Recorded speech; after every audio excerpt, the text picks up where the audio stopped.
What's up, everybody? Welcome to another race analysis presented by CAT4 Vapors. My name is Jared. I'm riding solo today.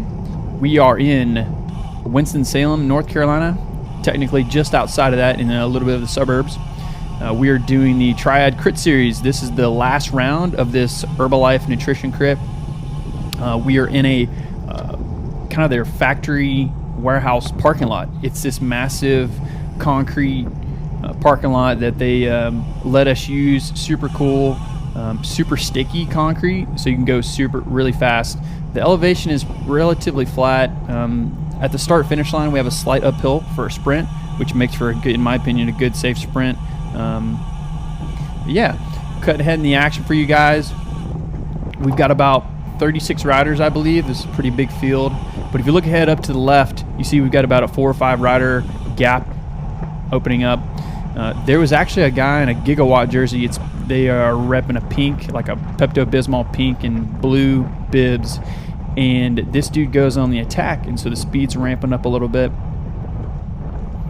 You can see him there taking that left-hand turn. He's got a pretty good gap, and we're all kind of slowing up. He has another teammate up on the front, and in my opinion, his teammate does a textbook block. Come up here at the start finish line where it starts to increase in elevation just a little bit, and he slows down. I think he gets on the front and just starts to do a soft pedal and lets his teammate just get a massive gap. I may be mistaken, but I'm pretty sure this dude lapped the field, because I was looking through the footage and I couldn't see him again. I don't know if he just lapped us and just kind of hung around the back the rest of the race, but it was super impressive for CAT4-5. I mean, that just lets you know, in my opinion, we might need to work on that, how people get categorized a little bit, you know, going from CAT5 to CAT4. I know you can like willingly upgrade from CAT5 to CAT4 at any time now. There's really no stipulation anymore from USAC, so you have that opportunity to go race that CAT 3-4 race. Just my opinion, but let me know what you think in the comments, and what do you think about having the broad range of fitness levels and skill levels. Jumping ahead in the action a little bit, we've had a couple breaks. I got a little tight right there. We've had a couple small breaks, nothing really stuck. I've been kind of hanging in the back, learning this course. Again, first time here at this track. Super fun, and trying to figure out where I want to be coming into the end of the race so I can get in position. And I'm just kind of back here, taking my time. Oh, God, cone. Guy hit a cone up there, and I was literally, my eyes just were wide open. I was like, this cone's going to come straight for me. Luckily it didn't. No one got hurt, and everyone stayed up right there, and the cone survived. Speed slowing down right here. We're going to jump ahead in the action a little bit.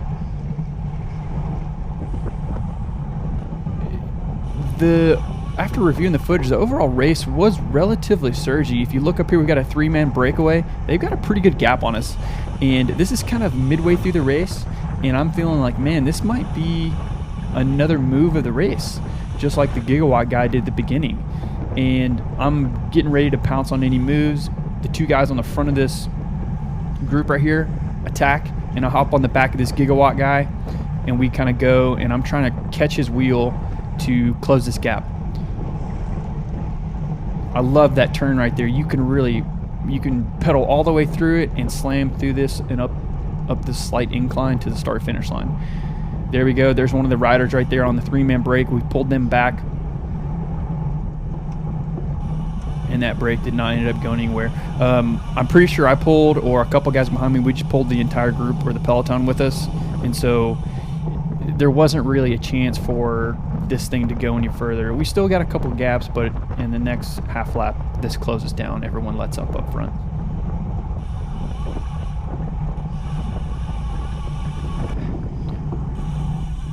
Jumping ahead in the action right here, we just had a merchandise prem lap. So the guys up front just got done doing their sprint through the start finish line for that merch prem lap. That was the first prem of 2 for the field. We've got a cash prem coming up, and I drove an hour and 20 minutes up to this thing, so I'm thinking, you know what, man, like it would be pretty nice if I go home with some gas money in my pocket and at least maybe if I can't contend for the sprint in the end, I could at least contend for a cash premium in the middle of the race where people may not be as enticed to go get. It's getting a little strung out right here, and so the pace is ramping up. People aren't really sure when that next prem is going to be. I believe it's announced right here at the start finish line. So we essentially had merge prem, 1 lap in between, and then now starts the cash prem. So people are trying to catch their breath a little bit. I think we had about 4 or 5 guys go for that merge prem. There it is. You can hear the bell and the official announcing the cash prem lap. And so I thought this was kind of perfect for me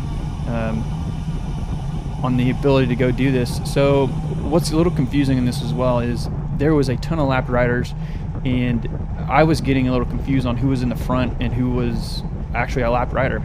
And luckily later in the race, the official was pulling those lapped riders. But for this cash prem, I was a little confused. And right now I'm probably 10th to 12th wheel right here, maybe even deeper. And I'm way too far back. But I like where this is going. If you look up at the track map, the wind's pretty good, but I see a little gap, and I'm like, I can go for this right here. I kind of drive through this. I'm on all through the wind right here. I probably should have stayed left and used the wind to my advantage, but I think I gained just like a couple miles per hour right here and just go all the way to the front. But I was too far back. This rider up here in the blue was already off the front, and I made my move too late. Lesson learned there. So I kind of dial it back and hop back in the back of the peloton, kind of regain some composure and try and recover for this final sprint. So we've got 4 laps to go right here. Again, the field, I'm 99% sure, has been lapped by one of these pink gigawatt guys to my left. I couldn't find him in the footage again, but I'm pretty sure we got lapped. But one thing I was having a hard time with is right here. I'm on the outside of this downhill turn, and I probably just lost 8 positions right there. I was having a hard time really learning how to take that corner on the outside. In my opinion, inside is king on that first left-hander after the start-finish line. Another thing again that is really unique about this course is since it's in a parking lot, it's just wide open, so people can just fan out just like that and get super wide from each other. It can be a little frustrating at times because you're trying to catch a wheel, but everyone's fanning out, and you're trying to figure out where to move up. Right here is a great place where I moved up, using the wind in my advantage, slow pedaling, coasting a little bit, and getting a good inside line for this final turn. So coming up on 2 laps to go. I feel really good in this position right here. I'm 6th, 7th wheel. We're all kind of stacked up 3 to 4 wide. I'm going to be able to take this corner on the inside, but the pace was not fast enough to keep us all strung out a little bit. So we're getting stacked up, and I'm doing my best to take this corner, only taking it 10 plus, 12 plus times right now, and trying to get some confidence in maintaining. But I mean, that concrete's super sticky. Next time I race this event, I'll have a lot more confidence in the ability to really charge that corner whenever you're going 3, 4 wide with people. So the guys up off the front are putting in an effort a little bit. They're kind of stringing it out a little bit. I am too far back. I definitely need to be a lot closer. I probably need to be about 6th wheel. I'm probably 10th or 12th right now. And the last 2 laps of the race were definitely our fastest laps of the entire race. I mean, we're above like 28, 27 miles an hour the majority of these last laps. And I just had a really tough time moving up and gaining position coming into this. In my opinion, if you're in 3rd or 4th wheel going into this turn right after the start finish line on the last lap, you almost have like a guaranteed podium if you've got a good sprint towards the end, because if you're any further back like I am, you're on your brakes a little bit, trying to let off right here and coast and coast and coast through this corner and then smash it. But if you're on front, you have a clear advantage to take that turn just how you want to I mean, anybody will tell you that. Just move up, maintain position. You can have the dominant line, maintain and carry that speed. Well, now we're up to 32 miles an hour, and I am like 15th wheel, maybe even further back. Couldn't get that corner, and I'm doing everything I can. I'm running 195 BPM right now, and pretty much I'm sprinting. I'm trying to sprint going through this, and the wind's not my friend because I'm not on anybody's wheel. I'm too far back, and I just kind of try and maintain this effort all the way to the start-finish line. I think I'm further than 15th back on this. Kind of disappointing, but lesson learned. First time at the racetrack. Definitely excited for next season and the next round of Herbalife crits. Appreciate all the race organizers that put this event on. If you're in the area, definitely check this thing out. And if you like my videos, feel free to subscribe. Appreciate it, guys. See you next time.